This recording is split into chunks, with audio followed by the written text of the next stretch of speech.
Oil prices climbing higher on Tuesday. Mark, I got to ask, what's the main technical reason we're seeing oil up $2 today? Well, we tested right around the 93.50 huge Fibonacci number. We broke a little bit before below that, and of course we popped right back up. And now this has to do with the news coming out of the Middle East, and of course the dollar and the situation in Europe.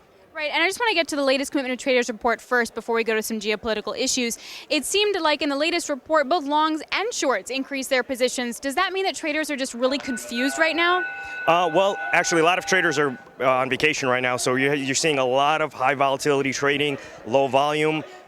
This has to do with, of course, everybody locking in their Christmas bonuses, and nobody really wants to test that away.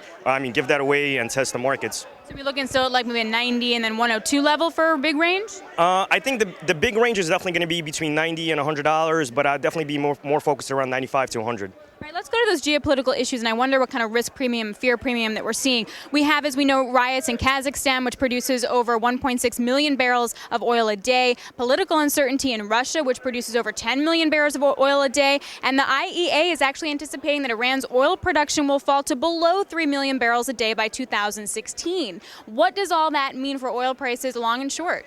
I think long-term, definitely, you're going to see much higher prices, especially starting the new year. I would definitely predict over $100 coming into January. By February, I'm thinking probably 105.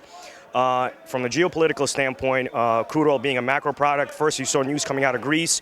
For the first time in months, they bought from Glencore, which is a huge trading company. Now, Glencore sold them, the big thing here is that Glencore sold them Russian Urals, which basically shows that Greece is testing the waters to see if Iran's not going to be their supplier, who they're going to be getting their oil from. So we're definitely looking at some supply issues, but like you mentioned, in terms of China perhaps slowing, are we also looking at some demand issues, or is that not really that front and center yet?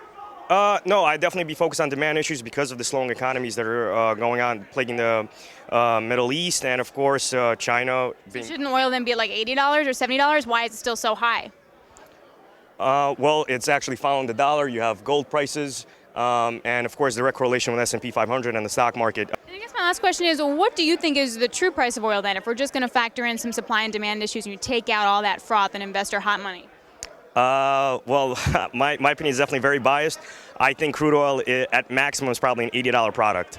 Okay. So more froth to come out if that happens. All right, thanks so much, Mark. I really appreciate it. So the real price of oil could be $80 a barrel, but you're going to look at a range from about $90 to $100, $95 to $100 a barrel.